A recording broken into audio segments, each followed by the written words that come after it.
आज से 4 साल पहले, लगभग 4 साल हो गए हैं, 9 और 10 अप्रैल की रात को रिजीम चेंज ऑपरेशन किया गया।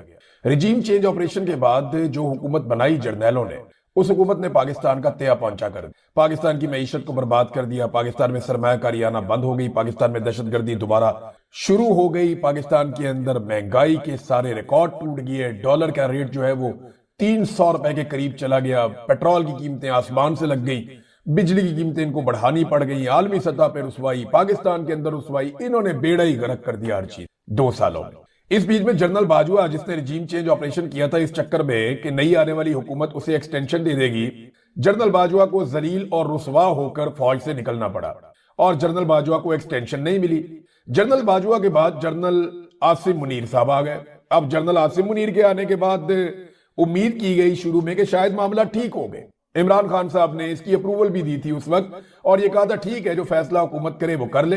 एक नया जर्नैल आया, शायद सियासत में मुदाखलत बंद हो जाए, लेकिन आसिम मुनीर साहब ने पिछले सारे रिकॉर्ड भी तोड़ दिए और फिर यही सारा सिलसिला चलता रहा। अब 2 साल इन्होंने मुल्क को तबाही फेर दी और जुल्म और बर्बरियत की इंतहा कर दी। खास तौर पर 2023 में जनरल आसिम मुनीर के आने के बाद बहुत तबाही फेरी गई। जनरल बाजवा के आखिरी दिनों में इमरान खान साहब को गोली भी लगी, अरशद शरीफ शहीद भी हो गए। ये सारे वाकयात उस दौर में हो रहे थे और उसके बाद 2 साल की तबाही के बाद इन्होंने इलेक्शन करवा दिया पाकिस्तान में, इमरान खान को जेल में रखते हुए।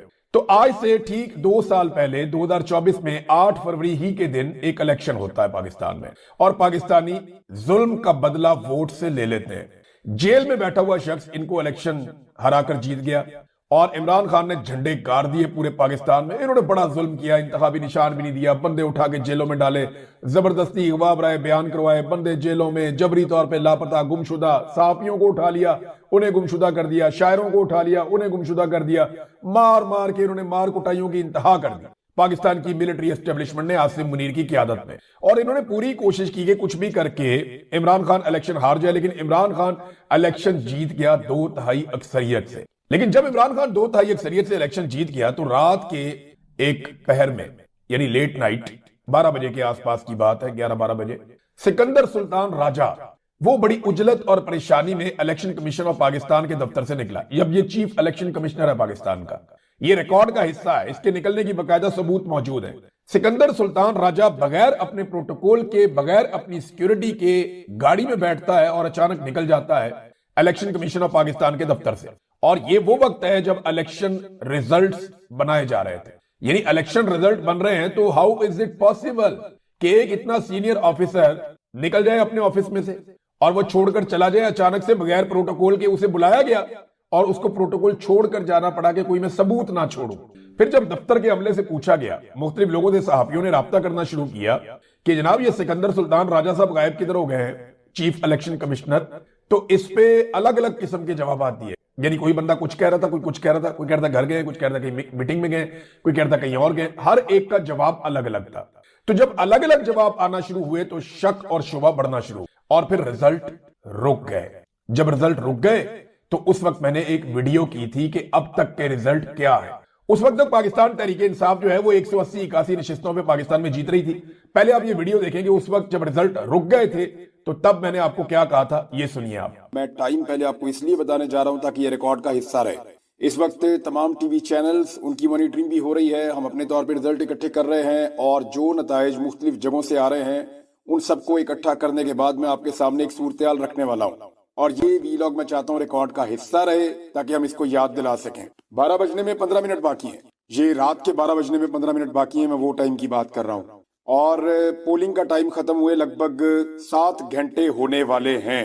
5 बजे से गिनती शुरू हो गई थी। इस वक्त तक अमूमन जो रिजल्ट आ जाते हैं वो 80%, 85%, 75% इसके बीच में नताइज आ चुके होते हैं, लेकिन अभी तक नताइज जो हैं वो सुस्त रवि का शिकार हैं और उसकी वजह यह है कि पाकिस्तान तहरीके इंसाफ ने एकदम पूरे पाकिस्तान में हैरान कुन नताइज दिखाए हैं। तो नादरीन, ये वीडियो आपने सुनी, ये 8 फरवरी 2024 की रात को मैंने बनाई थी और मैंने ये इसीलिए बनाई थी कि सारे गवाह रहे कि इस वक्त पाकिस्तान के टीवी चैनल्स पे और तमाम तरफ से आने वाले जो रिजल्ट्स हैं उनके मुताबिक पाकिस्तान तहरीके इंसाफ इतनी सीटों पे जीत रही है। फिर डकैती का अमल शुरू हुआ। अवामी मैंडेट पर मुल्की तारीख की सबसे बड़ी डकैती उस वक्त की एस्टेब्लिशमेंट ने डालना शुरू की और पाकिस्तान तहरीके इंसाफ की नशिस्तें आदी कर दी। यानी जितनी सीटों पे वो जीते थे उनसे आधी नशिस्तें छीन कर मुस्लिम लीग नून को देना शुरू कर दी और फिर फॉर्म 47 वाला ड्रामा शुरू हुआ। यही फॉर्म नवाज शरीफ को दिया गया, ख्वाजा आसिफ को दिया गया, ओन चौधरी को दिया, बेशुमार लोगों को, सारे शरीफ खानदान के पास यही वाला फॉर्म है, चाहे वो मरियम नवाज है, चाहे वो शहबाज शरीफ है, सबके पास फॉर्म 47 है। जाली फॉर्म 47 जारी कर दिए गए। इलेक्शन इन्होंने अपनी तरफ से जीत लिया, अपनी एक जाली हुकूमत बना ली। ना सिर्फ जाली हुकूमत बना ली बल्कि वो हुकूमत भी सीरियस होगी कि हम ही हुक्मरान हैं। पाकिस्तान तहरीक इंसाफ ने खैबर पख्तूनख्वा की हुकूमत लेने के बाद बजाय इसके कि वो उसी दिन एक बड़े एहतजाज में जाते, वो दूसरे मामलात में बढ़ गए और एहतजाज की अनाउंसमेंट नहीं की गई। हालांकि पूरे पाकिस्तान में वो इलेक्शन जीत चुके थे, पाकिस्तानियों के मैंडेट पे डाका पड़ चुका था। अब जनाब हुआ यह कि अगले दिन कमिश्नर रावलपिंडी आता है। रावलपिंडी के गालिबन 13-14 हल्के, 13 हल्के हैं। उन 13 हल्कों के अंदर पाकिस्तान तहरीक इंसाफ के उम्मीदवार 50-50, 70-70 हजार की लीड से जीते थे। रावलपिंडी का कमिश्नर आता है और एतराफे जुर्म करता है कि मैं मुजरिम हूं, काजी फायद ईसा मुजरिम है, इलेक्शन कमिश्नर ऑफ पाकिस्तान जो है वो मुजरिम है और हमने 50-50, 70-70 हजार की लीड को तब्दील करके पाकिस्तान तहरीक इंसाफ को इलेक्शन हरवा दिया है। ये हमने इस मुल्क के साथ ज्यादती की और फौरी तौर पर रावलपिंडी का कमिश्नर जो है, जो ये बात करता है, लियाकत चट्टा, उसे लापता कर दिया जाता है और आज तक उसे सामने नहीं आने दिया गया। चंद दिन पहले उसकी एक तस्वीर आई उसके वालिद के इंतकाल पर, तो वो देखकर अंदाजा हो गया कि इस आदमी के साथ क्या हुआ होगा। मैंने आपको इसके बारे में खबरें भी दी थी। बहरहाल ये वो सारी डकैती है जो पाकिस्तानियों पे मारी गई और इन 2 सालों के अंदर क्या हुआ ये बाद में बताता हूं। लेकिन आज का दिन पाकिस्तान तहरीक इंसाफ ने और अपोजिशन ने अनाउंस किया था कि जनाब हम एक एहतजाज करेंगे और पहिया जाम हड़ताल करेंगे, तमाम बाजार बंद रहेंगे, ट्रांसपोर्ट बंद रहेगी और कारोबारी जिंदगी मफलूज रहेगा 8 फरवरी 2026 को, 2 साल के बाद। इमरान खान साहब की तरफ से ये कॉल नहीं थी, इमरान खान साहब जेल में बंद है, लेकिन मुल्क बंद करने की ये पहली कॉल पाकिस्तान तहरीक इंसाफ और दीगर अपोजिशन जमातों ने मिलकर दे दी। अब हुकूमत तो यही कहेगी ना, मुस्तरद हो गई ये कॉल और नाकाम हो गई पाकिस्तान तहरीक इंसाफ, ये कहेगी हुकूमत के दावे अपनी जगह पे होंगे, तहरीक इंसाफ उनको यही कहना कि जी हम बहुत कामयाब हो गए। लेकिन आप अगर एक और तरीके से देखें, सहाफी भी अपनी अपने तरीके से बात करेंगे ना, जो जिस इलाके का है, जिस पॉलिटिकल पार्टी से उसकी वाबस्तगी है, या वो इमरान खान को पसंद करता है या इमरान खान से नफरत करता है, तो हर एक अपना अपना बयानिया बनाएगा। लेकिन चंद चीजें मैं आपके सामने रखता हूं और ये सब मानेंगे। नंबर 1, क्या तहरीक इंसाफ ने जबरदस्ती या डंडे के जोर पर बाजार बंद करवाए? नहीं, बिल्कुल नहीं, एक जगह पे भी जबरदस्ती बाजार बंद नहीं। नंबर 2, क्या कहीं मनसूबा बंदी के तहत पहिया जाम के लिए कोई ड्यूटियां लगाई गई नौजवानों की, वर्कर्स की? तो ऐसा तो हमने देखा ही नहीं। मैं कई दिनों से ये कह रहा हूं कि जब आपने मुल्क बंद करना होता है तो आपने वर्कर्स की ड्यूटी लगानी होती है कि फलां फलां चौक पे फलां फलां जगह पे आप लोग पहुंचेंगे। पाकिस्तान तहरीक इंसाफ ने यह भी नहीं किया। नंबर 3, क्या कहीं बड़े पैमाने पर जलाओ घराओ की कोई वीडियोज आई, कोई टायर जलाए हो, किसी जगह पे कोई मार कुटाई, कोई इस तरह किया हो? ऐसा भी कुछ नहीं हुआ। क्या कहीं फर्दन फर्दन लोगों से मिलकर, तंजीमों से मिलकर, कमेटियों से मिलकर, मार्केट कमेटियों से मिलकर या लोगों को कहा गया हो कि आप कारोबार बंद रखें? तो ऐसा भी एफर्ट, या किसानों को या किसानों की तंजीमों को मिलकर, तो ये एफर्ट भी हमने नहीं देखी। जब ये सारा कुछ नहीं हुआ तो फिर बंदिश कैसे हुई? लोगों को धमकी तो लगाई नहीं कि जनाब धमकी है हमारी तरफ से। हाँ, ये जरूर कहा पाकिस्तान तहरीक इंसाफ के सोशल मीडिया ने कि जो लोग कारोबार करेंगे हम उनकी दुकानों को याद रखेंगे और फिर वो दुकानें हमारी प्रायोरिटी नहीं रहेंगी। यानी हम अपनी चीज खरीदना चाहेंगे तो हम कोशिश करेंगे कि क्योंकि इसने हमारी कॉल पे एहतजाज नहीं किया था, हम किसी और दुकान से सौदा ले लेते हैं, चीज ले लेते हैं। तो ये एक दबाव पाकिस्तान तहरीक इंसाफ ने डाला और ये इखलाकी नुक्ता नजर से था। अब उन्हें लगता है कि हमारा इससे कारोबार मुतासिर हो जाएगा, लेकिन हैरान कुन तौर पर ये सारा कुछ ना करने के बावजूद बहुत बड़े पैमाने पर एहतजाज हुआ है। पाकिस्तान तहरीक इंसाफ ने वीडियोस और तस्वीर जो जारी की है, 500 के करीब बाजार तो सिर्फ पंजाब के अंदर बंद होने की उन्होंने तस्वीर और वीडियोस जारी कर दी है। ये मेरा पूरा का पूरा जो पेज है वो भरा हुआ है इन तस्वीर। सिंध की जो पाकिस्तान तहरीक इंसाफ या तहरीक तहफ्फुज़ आईन पाकिस्तान की जमात है, उन्होंने सबूतों के साथ वीडियोस और तस्वीर भिजवाई है कि सिंध में कौन कौन से बाजार किस तरीके से बंद रहे हैं। और देखिए, सिंध में जरदारी का रिजीम है, वो बहुत ब्रूटल लोग हैं, वो बहुत मारते हैं। तो वहां पे तो ये अमली तौर पे मुमकिन नहीं था कि लोग जाते और जबरदस्ती दुकानें बंद करवाते, लेकिन लोगों ने खुद बंद की हैं। इसका मतलब है लोगों को इस बात का शऊर है कि उनके मैंडेट पे डाका डालने के बाद पाकिस्तान के साथ ज्यादती हुई है, लिहाजा वो इस कॉल के साथ खड़े हुए हैं। ये अलार्मिंग सिचुएशन है पाकिस्तान की एस्टेब्लिशमेंट के लिए। देखिए, हुकूमत कुछ भी कहती रहे, पंजाब बंद हुआ है, बहुत सारे इलाकों में बंद हुआ है, बड़े पैमाने पर बंद हुआ है, बिल्कुल 0-0 तो नहीं हुआ, लेकिन बंद हुआ है। बड़ी बड़ी मार्केटें बंद हुई हैं, बड़े बड़े इलाके बंद हुए हैं। 500 के करीब बाजारों की फुटेजेस तो आ चुकी हैं अब तक। तो ये बंद हुई हैं तभी फुटेजेस आई है ना। ऐसा तो नहीं हुआ कि एमपीएस ने, एमएनएस ने, ओहदेदारों ने जाके प्रैक्टिकली बंद करवाया। नहीं, कॉल दी थी कि बंद कर दे, लोगों ने बंद कर दिया। अपने से लोग बंद कर दें, ये मिसाल पाकिस्तान में सच नहीं मिलती। वो मजहबी मामले पे हो सकता है, लेकिन इस तरह नहीं हो सकता कि एक सियासी नुक्ता नजर से एक जमहूरी मामले के ऊपर लोग इतनी बड़ी कॉल को कामयाब बनाए। ये 8 फरवरी 2024 वाला मामला तकरीबन रिपीट हो गया है जो ताजिरों ने कर दिया।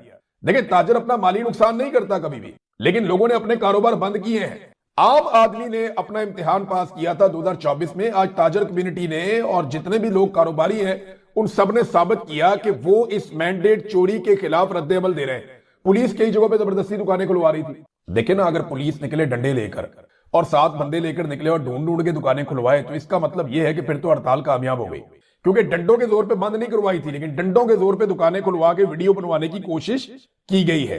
अब ये एक जनरल कॉल थी कि जनाब आपका मैंडेट चोरी हुआ है, आपका सबसे मकबूल लीडर जो है वो जेल में बंद किया हुआ है और मुल्क में लगातार जो है वो नीचे की तरफ ही मुल्क जा रहा है, मुल्क डूब रहा है, लिहाजा आप इस हड़ताल में शामिल हो जाएं। तो लोगों ने जो किया अज खुद किया और हैरान कुन तौर पे इसका नतीजा आया। ये नताइज आप सोशल मीडिया पे लगातार देख रहे हैं। तो ये पाकिस्तान तहरीक इंसाफ को एक कॉन्फिडेंस इससे मिलेगा कि कम से कम उनकी कॉल के ऊपर लोगों ने बड़े पैमाने पर लब्बैक कहा है। अगर नहीं सारी कामयाब हुई तो बहुत बड़े पैमाने पर कामयाब हुई। देखिए, बगैर ताकत के इस्तेमाल के, बगैर प्रैक्टिकल एफर्ट के, यानी एफर्ट यही थी ना कि लोगों तक पैगाम पहुंचाना है, एक मोमेंटम बनाना है, वो बना रहे हैं। स्ट्रीट मूवमेंट की तैयारी तो वो कर रहे हैं, लेकिन जो कॉल इन्होंने दी थी वो कॉल में ये कामयाब हुए हैं, बहुत हद तक कामयाब हुए हैं। और बलूचिस्तान से कुछ मारधाड़ की तस्वीर वीडियोस आई हैं और कुछ पंजाब और सिंध से भी इसी तरह के मनाजिर आए हैं। खैबर पख्तूनख्वा पे देखे ना, मुस्लिम लीग नून के कुछ रहनुमाओं ने दावे किए थे चंद बाजारों के नाम लेकर कि ये बाजार बंद नहीं हो सकता, ये बाजार बंद नहीं हो सकता, कोई कह रहा था फलाना बाजार बंद नहीं हो सकता, तो बाजारों के नाम ले रहे थे। आज नौजवान उन बाजारों में खड़े होकर वीडियोस बना के उन नून लीगी रहनुमाओं को दिखा रहे थे कि देखो ये बाजार भी बंद है, तुमने कहा था कि ये बाजार बंद नहीं होगा, तो ये देखो ये बाजार भी बंद है, तुमने कहा था कि ये बाजार बंद नहीं होगा, तो देखो ये बाजार भी बंद है। तो ये इस किस्म के चैलेंजेस का लोग नौजवान जवाब भी दे रहे थे, वो रिस्पॉन्ड कर रहे थे कि देखो तुम्हारे जो चैलेंजेस थे वो हमने पूरे कर दिए, बाजार बंद हो गए और हमने जबरदस्ती बंद नहीं करवाए। तो ये मारधाड़ के विजुअल्स भी आ रहे थे, गिरफ्तारियों के विजुअल्स भी आ रहे थे और ये सारी चीजें हम देख रहे थे। उमर डार की एहलिया और उनकी वालदा जो हैं रेहाना डार साहिबा, रूबा डार साहिबा उनकी एहलिया और रेहाना डार साहिबा उनकी वालदा, उन्हें भी गिरफ्तार कर लिया गया। ये नाजरीन अब तक की इस हड़ताल की सूरत हाल थी। अगर ओवरऑल मैं देखूं तो बगैर फिजिकल एफर्ट के, यानी लोगों को जबरदस्ती नहीं किया इन्होंने, मैंने जो चीजें आपको बताई वो नहीं की, नॉर्मली ऐसे ही। अब अल्ताफ हुसैन जब बंद करते थे कराची को, हैदराबाद को, तो उनके लोग निकलते थे, उनको पता था पॉइंट्स का, वो चौकों के अंदर जाके टायर चला के बैठ जाते थे, थोड़ी देर बाद अवाम निकल के उनकी आ जाती थी, तो कराची बंद हो जाता था। लेकिन इस तरह कभी नहीं हुआ कि कॉल दी और कोई भी नहीं निकला और बंद हो गया। ये पहली मरतबा इतने पुरअमन तरीके से एक ऐसी जिद्दोजहद हुई है। देखिए, पॉलिटिकल पार्टीज कुछ भी कहें, हुकूमत कुछ कहे, अपोजिशन कुछ कहे, ये एस्टेब्लिशमेंट के लिए परेशान होने की बात है कि अब पाकिस्तान तहरीक इंसाफ या तहरीक तहफ्फुज़ आईन पाकिस्तान लोगों के साथ इतनी जुड़ी हुई है कि उनकी एक कॉल के ऊपर वो बंदिश कर सकते हैं और बड़े पैमाने पर कर सकते हैं, और फिजिकल एफर्ट अगर वो इसके अंदर डाल देते हैं तो ये मजीद कामयाबी की तरफ चली जाएगी। तो एस्टेब्लिशमेंट फिर इकोनॉमी कैसे चलाएगी? एस्टेब्लिशमेंट के लिए बड़े सीरियस चैलेंजेस हैं इसमें, और उनको ये समझना पड़ेगा कि इमरान खान की जिद के अंदर, यानी आसिम मुनीर साहब को जिद है ना, मैंने इमरान खान को नहीं छोड़ना, क्योंकि वो आ जाएगा तो मुझे नहीं छोड़ेगा, उनको ये डर लगता है। अब आसिम मुनीर साहब का खौफ, उनकी अना और उनकी जिद, इन चीजों ने पाकिस्तान का बेड़ा गर्क करके रख दिया। एक आदमी की जिद है कि मैंने, सारी फौज जानती है, एक फौजी जानता है, मेरा एक जवान जानता है कि इमरान खान बेगुनाह है, एक फौजी जवान ये बात जानता है कि इमरान खान बेगुनाह है, साइफर कोई जुर्म नहीं था, अपनी बीवी से शादी करना, इद्दत वाला केस, वो कोई जुर्म नहीं था, ये तोशा खाना से कोई तोहफा खरीद लेना, ये कोई जुर्म नहीं था, सारे ही खरीदते हैं, ये जर्नैल भी खरीदते हैं, ये सियासतदान भी खरीदते हैं, सबके पास होते हैं, इमरान खान की बीवी ने भी खरीद लिया, ये कोई जुर्म नहीं था। ये सारे फौजी जानते हैं, मेरा एक जवान, चाहे वो बॉर्डर में खड़ा हुआ है, चाहे वो इस्लामाबाद में है, चाहे वो GHQ में है, चाहे वो किसी भी ड्यूटी पे है, चाहे वो किसी बैरक के अंदर है, मेरा एक जवान पाकिस्तान का फौजी ये जानता है कि इमरान खान बेगुनाह है। ये सिर्फ फौज के सरबराह आसिम मुनीर, जो अभी सरबराह है इस वक्त, हमेशा तो नहीं रहेगा, आसिम मुनीर की एक जिद और बाद में एक खौफ कि यार पता नहीं मेरे साथ अब क्या होगा, जितना जुल्म मैंने कर दिया। ये इसकी वजह से इमरान खान जेल में, और कोई वजह नहीं है। और इमरान खान के जेल में होने की कीमत पूरा पाकिस्तान चुका रहा है, ये 25 करोड़ पाकिस्तानी चुका रहे हैं। मैं बसंत के मौके पे नवाज शरीफ साहब की तस्वीर वीडियो देख रहा था, गुड़ियां उड़ी हैं जी। अब मैंने कुछ मनाजिर ऐसे देखे हैं, मेरे दोस्तों से बातचीत हुई है, उन्होंने कहा जी गुड़ियां उड़ी हैं, और लाहौरियों ने कुछ हद तक बसंत मनाई है, जब हवा चली है तो फिर बसंत तो हुई है, लेकिन पहले जैसी तो नहीं हो सकती थी, और क्योंकि वो एक मोमेंटम टूट गया 20-25 साल का। लेकिन लोगों ने बसंत मनाई है। और एक जो इस्लामाबाद में अनफॉर्चुनेट इंसिडेंट हुआ दहशतगर्दी का, खुदकुश हमले का, उसने भी गहना दिया बसंत की एक एंजॉयमेंट थी उसको उसने कमजोर कर दिया। मैं नवाज शरीफ की तस्वीर देख रहा था, वीडियोस देख रहा था, ये बसंत के बीच में नवाज शरीफ साहब अपनी फैमिली के साथ, फैमिली फ्रेंड्स के साथ सेलिब्रेशंस कर रहे थे बसंत की। तो मैं देख रहा था कि मियां साहब के चेहरे के ऊपर ना एक अजीब सी चीज मुझे अब नजर आती है। गुज़िश्ता कुछ अरसे से मैं ये नोट कर रहा था, मैंने बड़ा लंबा अरसा कवरेज की है मुख्तलिफ पॉलिटिकल पार्टीज की, तो मुझे पीएमएलएन की भी कवरेजेस करने का मौका मिलता रहा बतौर रिपोर्टर। तो नवाज शरीफ साहब ऐसे नहीं होते थे जैसे वो अब हो गए। आप उनकी अगर तस्वीर देखें ना तो उनके चेहरे पे कोई खुशी आपको दिखाई नहीं देगी, कोशिश करके भी। एक अजीब सी फिक्रमंदी है, जैसे एतमाद का फुकदान होता है, कॉन्फिडेंस नहीं है उनकी आंखें ऐसे फटी फटी सी होती हैं, यानी जैसे कोई बंदा परेशान है, कोई इत्मीनान मियां साहब के चेहरे के ऊपर नहीं है, नॉर्मल नहीं है। मियां साहब की ड्रेसिंग भी बड़ी अब नॉर्मल सी है, यानी ड्रेसिंग सेंस मियां साहब की अपनी नहीं है। उन्होंने सारी जिंदगी बेहतर कपड़े पहने हैं, लेकिन अब जो कपड़े उन्हें पहनाकर भेजा जाता है वो ऐसे लगता है किसी बच्चे को तैयार करके किसी ने भेज दिया।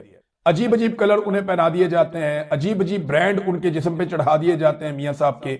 ऐसा लगता है कि वो खुद तैयार भी नहीं होते, कोई और उन्हें तैयार करता है।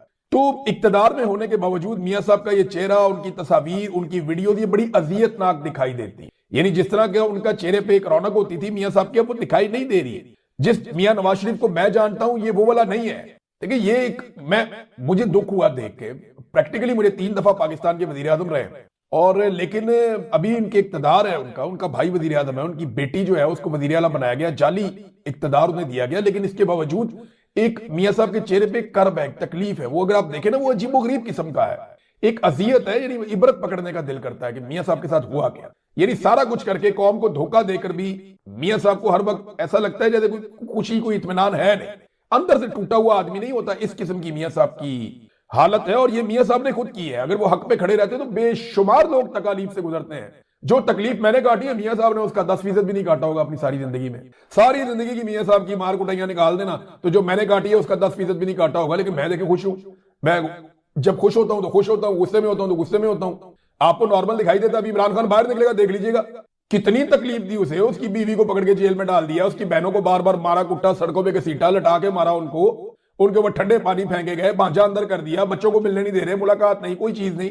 बाहर निकलेगा आप देखिएगा वो इबरत का निशान नहीं बना हुआ। नवाज शरीफ इक्तदार लेने के बावजूद आज इबरत का निशान बना हुआ है, कितनी अफसोस की बात है। नाजरीन ने बहुत सारी चीजें और आपके साथ शेयर करनी है, लेकिन इस वीलॉग में क्योंकि हम एहतजाज पे बात कर रहे हैं, वो कितना कामयाब हुआ और पाकिस्तान तहरीके इंसाफ को कितनी बड़ी कामयाबी मिली, तो इससे एस्टेब्लिशमेंट का कॉन्फिडेंस नीचे जाएगा और तहरीके इंसाफ का कॉन्फिडेंस ऊपर आएगा। अब उन्हें समझ आ गई है कि अगर वो ज्यादा एफर्ट करें तो वो ज्यादा इंपैक्ट डाल सकते हैं मुस्तकबिल करीब में। ये जो डकैती बढ़ी ना पाकिस्तान पे आज से 2 साल पहले, इस डकैती ने पाकिस्तान को देखें कहां से कहां पहुंचा दिया। आज हर तरफ दहशतगर्दी है, बलूचिस्तान में आप दाखिल नहीं हो सकते, वहां से आप निकल नहीं सकते। खैबर पख्तूनख्वा के कबायली इलाकों में आग लग गई है, वहां पे दहशतगर्दी के वाकयात बढ़ते चले जा रहे हैं। एक सियासी अदम इस्तेहकाम है पाकिस्तान में। पाकिस्तान को आलमी सतह पे जो बड़ी कुव्वतें हैं उनकी हर बात सर झुका के माननी पड़ती है। हमने पाकिस्तान की तारीख के सबसे बड़े रिकॉर्ड कर्जे हासिल कर लिए। एक महीना ऐसा भी गुजरा जब हमने रोजाना की बुनियाद के ऊपर लगभग 50 से 60 अरब रुपए का कर्जा लिया। इतना पैसा लेने के बाद वो पैसा जा कहां रहा है हमें किसी को कुछ पता नहीं है। हमने महंगाई तारीख की बुलंद तरीन सतह पर पहुंचा दी, बेरोजगारी तारीख की बुलंद तरीन सतह पर पहुंचा दी और पाकिस्तान में गुर्बत के सारे रिकॉर्ड टूट गए। आज हर दूसरा पाकिस्तानी गुर्बत की लकीर से नीचे जिंदगी गुजार रहा है। ये 2 साल में हमारी अचीवमेंट्स हैं। बड़े बड़े चीनी के स्कैंडल्स हैं, गंदम के स्कैंडल्स हैं, लैंड माफिया के स्कैंडल्स हैं। सैलाब मुतासरीन को हुकूमत उनका बाजू थामने में, उनको संभालने में मुकम्मल तौर पे नाकाम रही, क्योंकि मैंने बड़ा क्लोजली इसमें काम किया।